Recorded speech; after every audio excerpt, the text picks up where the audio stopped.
Stories told, Hearts unfold, a marriage journey to behold. Hello, Maristas. Welcome to the very first episode of Kapatid Series. A marriage brotherhood and community podcast.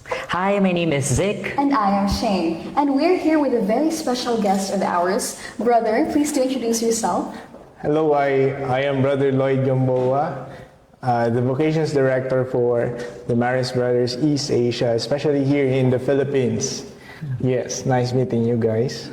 In this episode, we'll take a closer look at the life and journey of the Marist Brothers. Maybe you've heard of them in schools, communities, ministries, but today we want to go deeper. Who are they really, and what does it mean to live this vocation? So whether you're discerning your path, curious about the Marist life, or simply looking for inspiration, this conversation is for you. So hindi na natin patatagalin pa, Shem. So for the first question, brother, Okay. for those listening who may not know, how would you describe the Marist Brothers in your own words? Marist Brothers, these are people who are dedicated to God, living a religious life, who has a passion and compassion for people, especially the least and the last of the society. Bearing the name of Marist means these are the brothers who are bringing Christ to people and bringing people to Christ closer, as Mary did. So by the name itself, Marist, we are the ones who try to live a life in the footsteps of Mary and also by the footsteps of our founder, Marcelin Champaña. What does it mean for you to personally to live as a Marist brother? What does it mean for me to personally live as a Marist brother? Living a life of a Marist brotherhood is, a life of a religious brother is something that is very meaningful, especially when you are a person who are really in touch with the children, the young people, and those people who are marginalized in the society.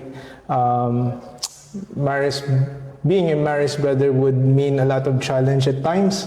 No, of course it is. Challenges are present everywhere, kahit saan naman tayo. But it would mean that we have to live a life of being dedicated. Sometimes nandun na sa likod like Mary, doing things discreetly, but there are times also that we need to be very courageous like Mary, also bringing or doing something a duty that we need to do even beyond our capacity, but we have to do it. So it is challenging.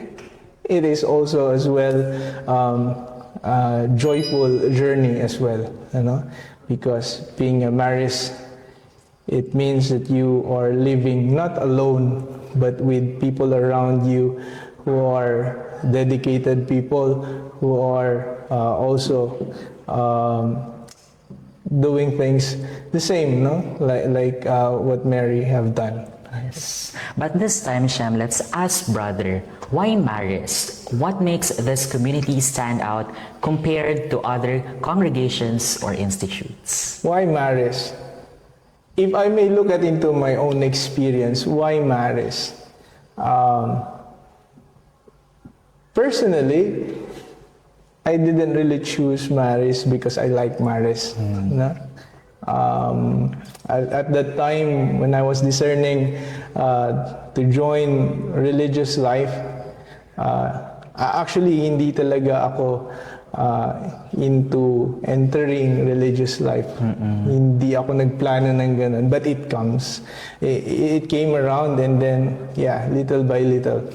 Why Marist? Because perhaps I have seen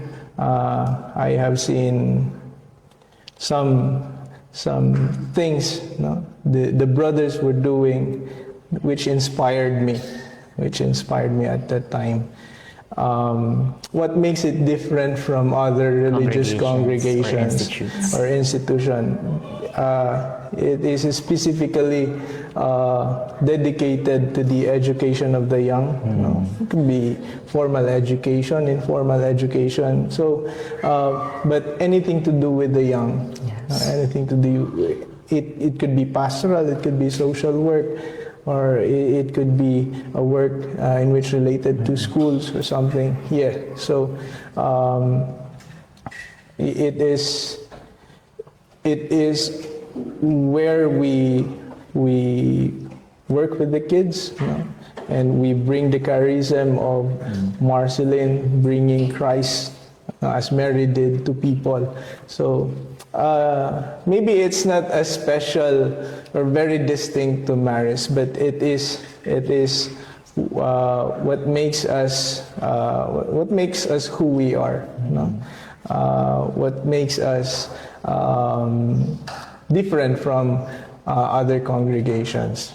Because, well, we have our own charism, other religious congregations have their own charism. Yeah.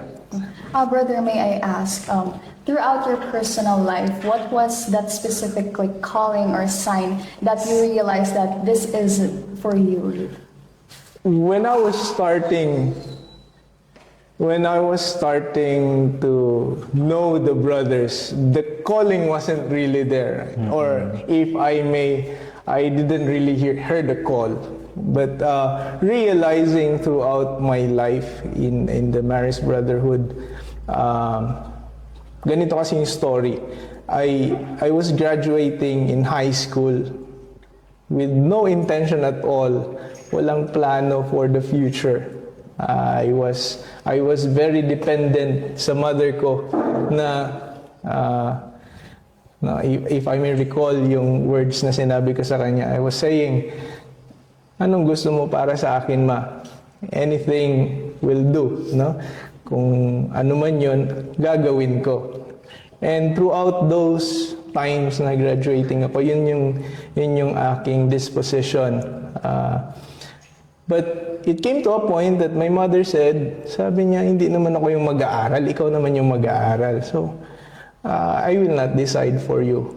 Pero kung ako yung magde-decision para sa iyo, ihahatid kitang kumbento. Which I said right away, no, I will not agree to that. No. And then throughout the year, merong dumating na vocation recruiter, like what I am doing right now. At that time, may naunang congregation. It's a congregation for priesthood and brotherhood. But I turned it down, no, because I do not see myself growing into that community. First of all, kasi dalawa lang kaming pumasa. There were only 5 or 6 of us who took the exam in that congregation, and then the other one who passed the exam turned it down ahead of me. So parang I am not looking forward, no? Parang wala akong ilulook forward doon kasi wala akong kasama, ako lang mag-isa. And then here comes Maris Brother. It was new to us. Bakit brotherhood? Ano yung brotherhood? Ano yung bagay kung bakit tawag nito, kakaiba. Bakit hindi siya pare? Religious naman, no? So, ganun. Hindi lang ako yung na-curious, marami kami. Aside from curiosity, gusto lang talaga naming lumabas sa classroom at magkaroon ng bagong itsura na magsasalita sa harapan namin. So, we took the exam as well. But curiosity is there also. Marami kaming pumasa, no? Marami kaming nag-take ng exam. I think almost a half passed. So, marami kaming nandun. So, sabi ko, masaya to. Parang ganun. In terms of dami, you feel the brotherhood kasi kilala mo yung kasama mo at that time. And then, invitation came, pupunta ng school nila, ng Maris Brothers, na in that place, it is called Notre Dame of Cotabato. And then, after that, go to their formation house, punta naman ulit doon. Until such a time, we were invited to visit Jensan for a 3 weeks workshop. Ang tagal nun, 3 weeks workshop. Siyempre, aalis kami ng Cotabato, nainganyan na naman ulit. But the experience there that really made me say yes na may laman kasi ang dami kong invitation na natanggap and then I just say yes, no? But at this time, yung tawag na to, yung experience with the Marceline Homes Foundation, Marceline Foundation Incorporated, or mas kilala namin sa tawag na Marceline Homes, it touched me, no? That these people, the Maris brothers, they are not just in schools na to give quality education to people, but also brothers are giving chances. Not just chances, but taking good care of people na nobody's taking care of. Ayan. So, sabi nga ni Brother Crispin doon sa foundation na yun, let the children come. Yeah. So, let them go. Ang sabi ko naman okay, meron palang ganitong aspect sa Maris Brothers. Ganun. So, at that point, the yes I have, nagkaroon ng laman. No? Parang nainganyo ako na I think I could see myself doing this doing this in the future, no? Ayan, so dahan-dahan nagkaroon ng meaning yung pag-yes ko. Although it started like try lang, no? Try lang. Hindi ako convinced na this is for me at that time. But along the way, I think if I may go back, walang plano, wala talagang plano. And then, para bang iniengganyo ako, okay, wala ka palang plano ha, eto, try mo to. And then another try, and then another try. It's like feeding me something that magugustuhan ko, and then eventually, I would say yes to do it, and then become part of it. So that is the whole point of my story. No? Bakit ako naging Maris brother kahit na walang plano at that time? So binabalik-balikan ko yung istoryang yun. Was there a specific moment na dun po nag-sink in sa inyo na, this was really for me, na dun talaga nag-sink in na, ito pala yung calling ko as a person? Yeah, I think lahat ng nangyari sa akin bumabalik doon sa experience na yan na okay, nagsimula akong ganito. Kung titingnan ng iba, mababaw. But it touched me really that okay, I would do this for the rest of my life, to offering my life into this kind of way of life, no? The Maris life, or the religious brotherhood in a Maris brotherhood life. So, yes. But this time, brother, let's continue naman po for the formation journey, specifically the aspirancy to perpetual vows. So the question is, can you walk us through the different stages of formation and what each one really means in practice? Nagsisimula ang lahat sa, I think, vocation promotion, no? But really, the formation started, labas doon sa formation na meron ang Maris Brothers. I do believe that the formation of everybody nagsisimula sa bahay, kung anong meron yung family.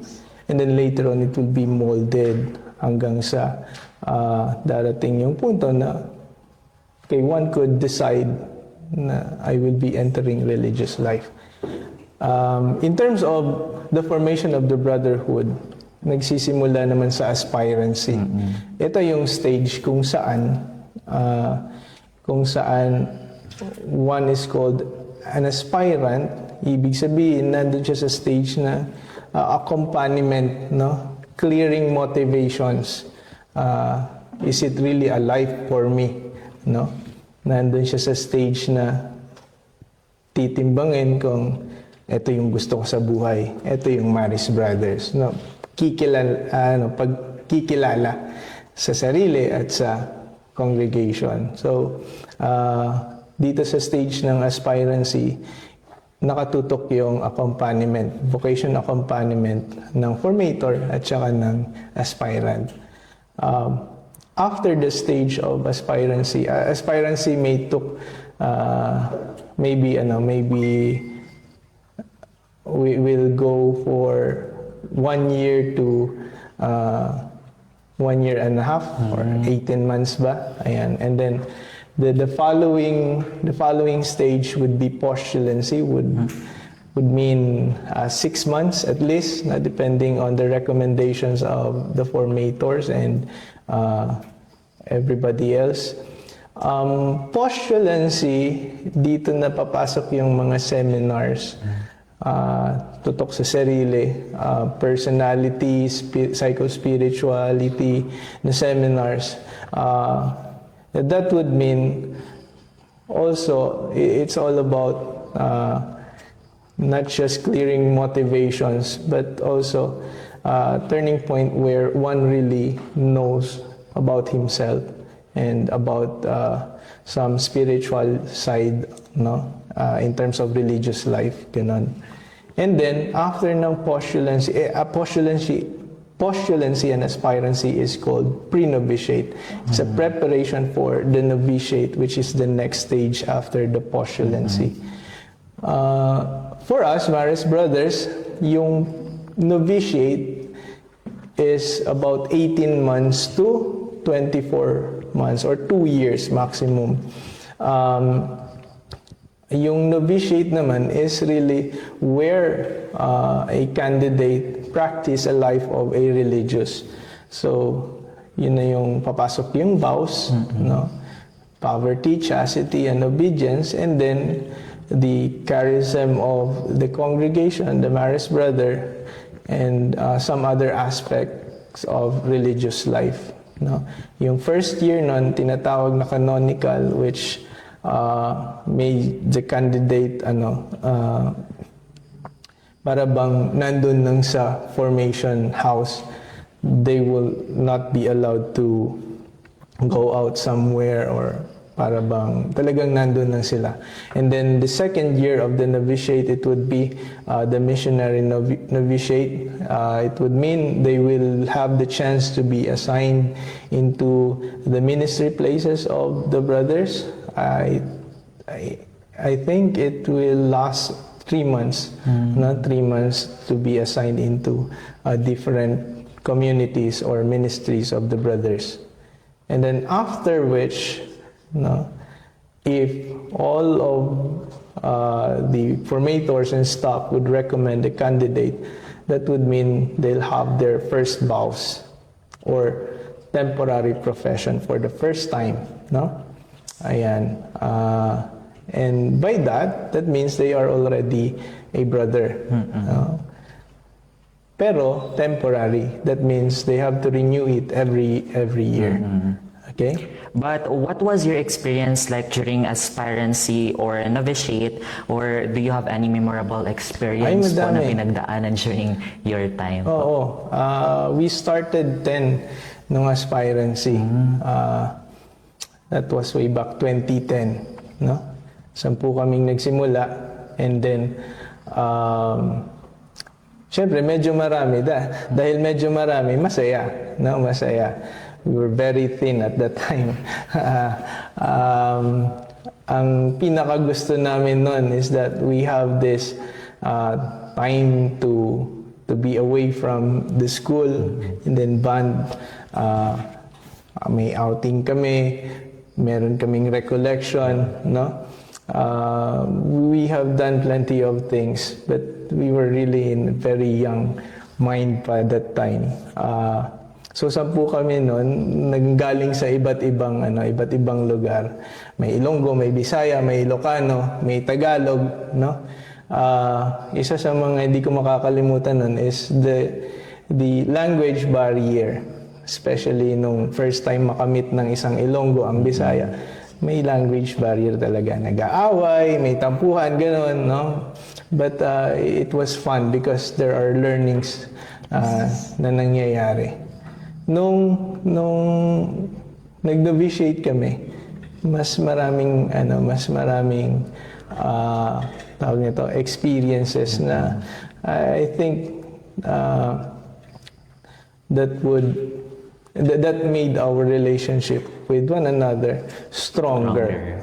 Kasi Mas na-mold talaga. Magsisimula kayo ng umaga na makikita mo sila hanggang sa matulog, sila lang yung makikita mo sa 2 taon, di ba? So talagang mold yung relationship with one another. And it's a place where bands are made stronger. Kasi nung aspirancy stage, may kanya-kanyang mga ginagawa eh. Ayun. So kikilanlan pa. Ganon. And then after that, I think nung nasa novitiate, kasi more on peer accompaniment na nangyayari. So we get to know ano yung story ng isa't isa.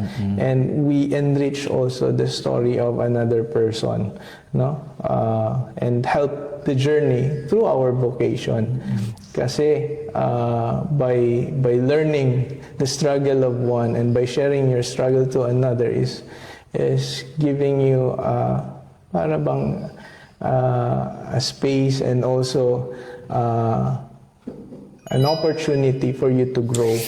So malalaman mo kung tawag niyan, paano mo haharapin yung struggles, no? How would you overcome it, and in such a way tutuloy ka man pagiging brother o hindi, no? But you are enriched as a person. Ayun. Was there a specific challenge sa inyo, brother, na masasabi niyo pong nag-shape sa inyo to become who you are today?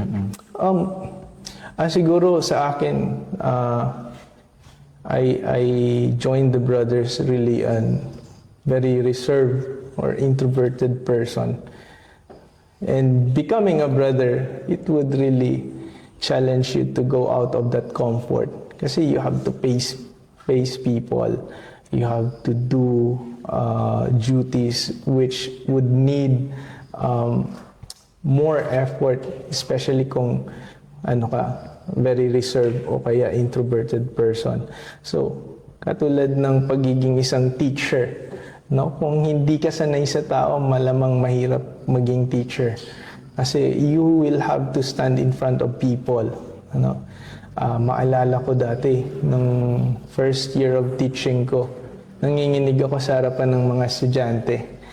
Nanginginig, no? And then, one classroom pa lang yun. Naging host ako ng isang tawag nito, recognition. So, hindi lang isang classroom yung nandun sa harapan ko. Tapos Tagalog pa eh. Nasa Marikina ako that time. Hindi ko mabasa yung script ko ng maayos. Nauutal ako. Parang yung dila ko, sa Bisaya, naglambod, nanghihana. So, ayun, I think that is one of the challenges I have really faced.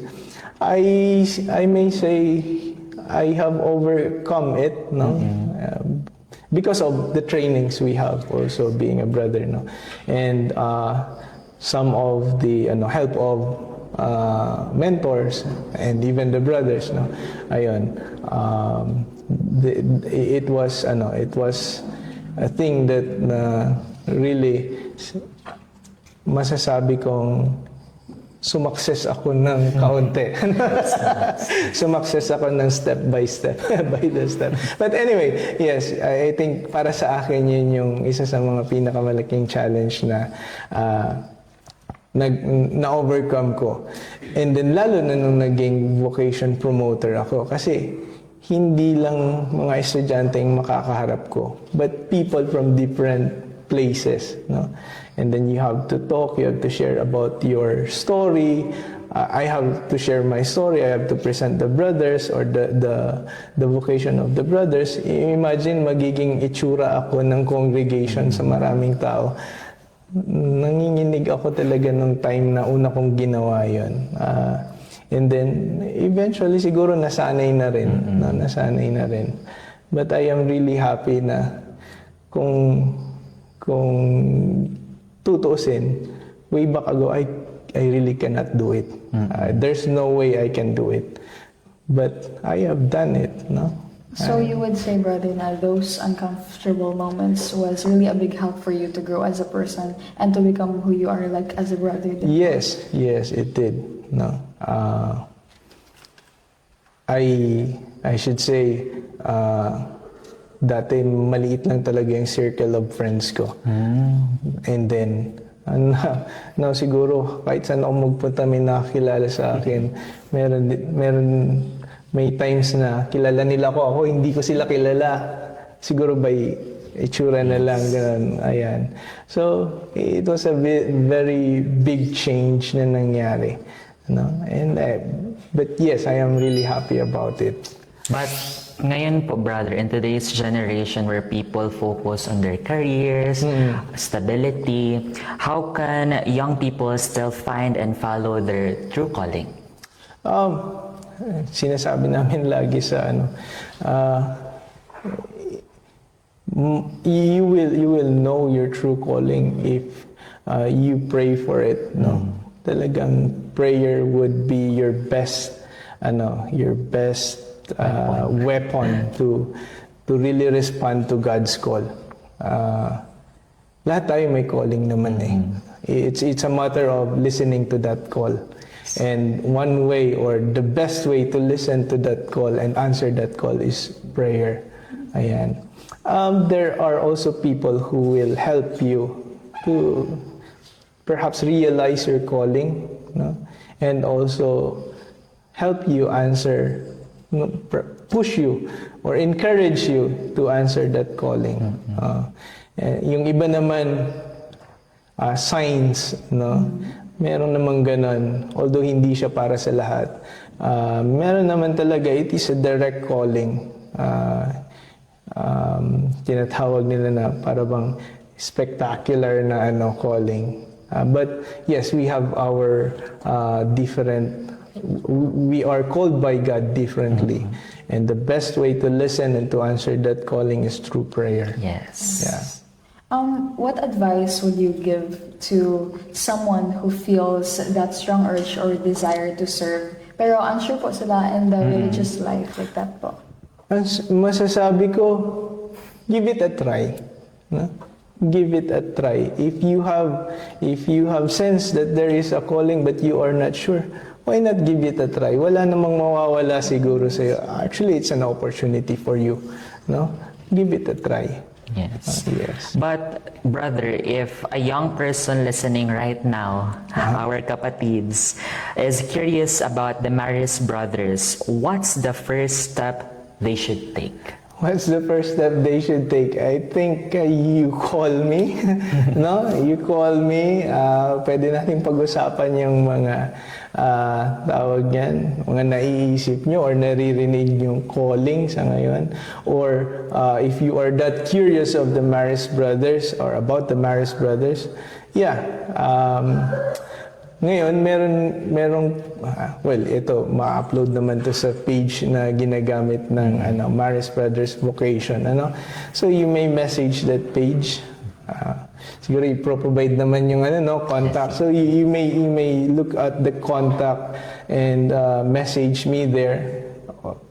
For sure, there will be a response right away. Hindi man kami yung Diyos na talaga, but we can help you discern, we can help you at least pag-isipan yung mga tawag yan,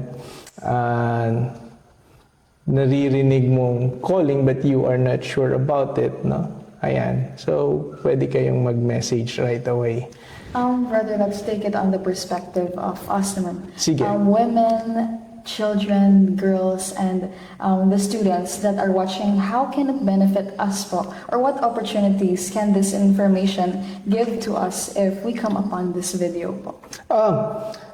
This video is all about promoting vocation. No? Vocations, not just of the Maris Brothers, but it is for the vocation of the church first and foremost. So maybe, because I am a Maris brother and we are doing this for Maris community, we are focusing on the Maris vocations. But in a way, this is for everyone. Hindi naman to para sa piling tao lang. But we are promoting the vocation of the church, so everybody is welcome. If you feel that you want to talk to anybody or to a brother about your vocation, then feel free to do it. No?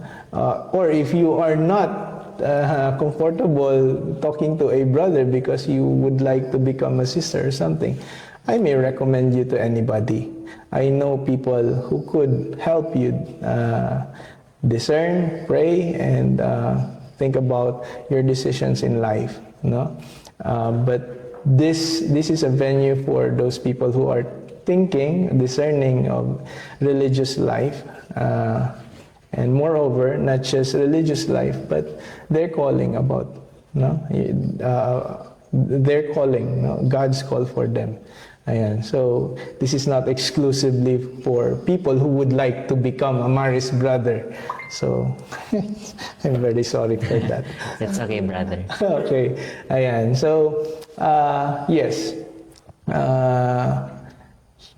Yun nga sinasabi ko, para naman to sa lahat.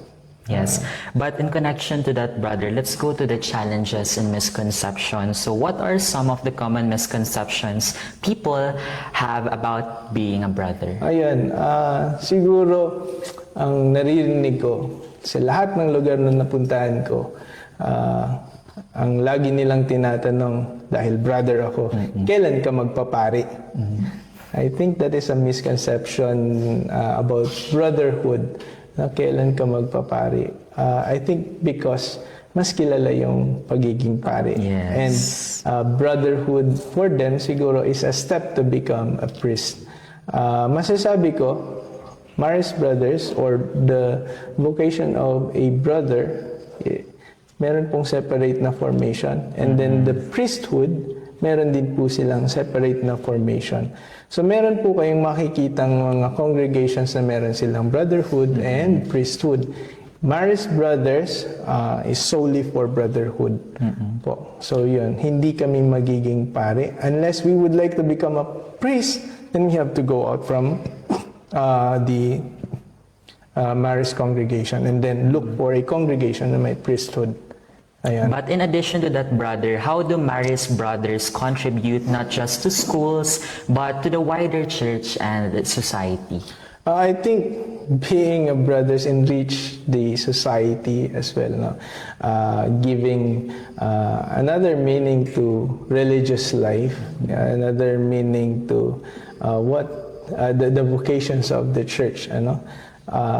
Kasi oftentimes, well, hindi ko naman sa sinasabing mahirap makipagkapwa-tao sa mga pari dahil ang dami-dami nilang trabaho sa simbahan and everything.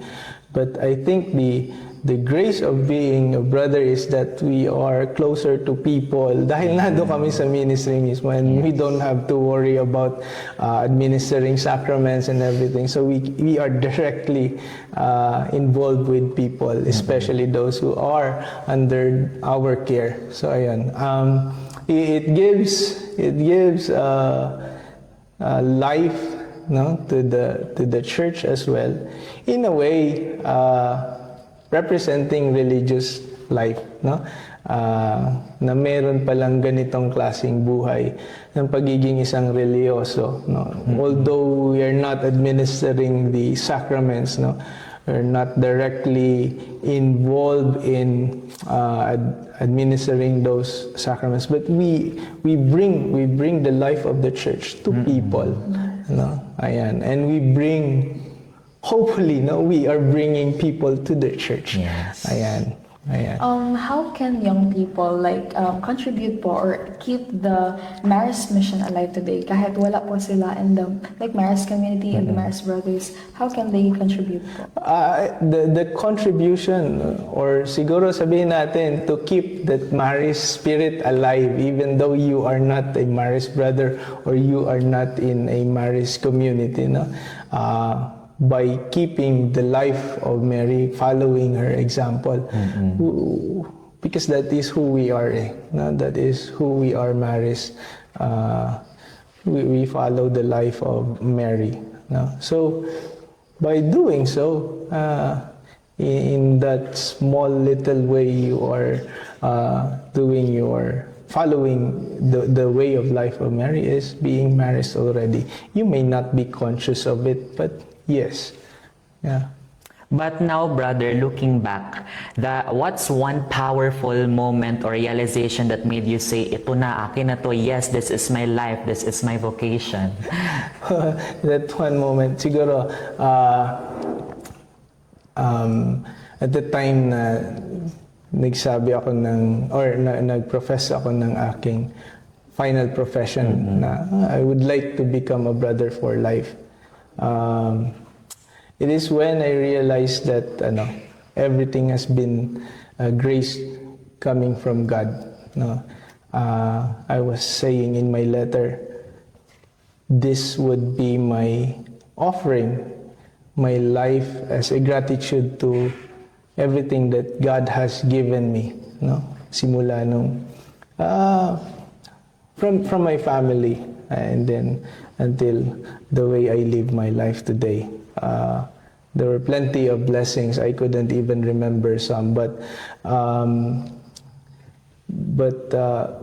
me being here is the greatest testament of all of those blessings I have received, my family have received, and by way of being grateful to that grace God has given me is offering my life, becoming a marist brother, and professing it for life. Now, brother, let's head on to the last question. If you could leave the youth with one message about discovering their calling, what would it be? Discovering their calling, no? Yes, what discovering would it their be? calling. Kanina natanong nyo kung merong tawag nito, what would be my advice to those who are discerning or to those people who are wanting to become a marist brother. Yes. Ang masasabi ko lang ay ganito, if you have that calling, sabi ko kanina, try it, give it a try. And if you would like to practically discern kung anong klaseng congregation that would fit your personality, your gifts, your talents, and everything. There are plenty of congregations. You just need to search. You just need to communicate with them. If you do not know where to communicate, I can be a medium of communication for you. And then, if you are really discerning, if you would like to offer yourself to God in this kind of life, but you are not sure, pray, and pray. And the answer may not be right away given, but at least you have that confidence. You will have that confidence that someone is listening to you, and that someone who is listening to you is the one who is calling you. Actually, siya yung tumawag. Ang Diyos ang tumawag. So, the closest person or the best person that you could ask about what is in your heart is the one who is calling you. And that is through prayer.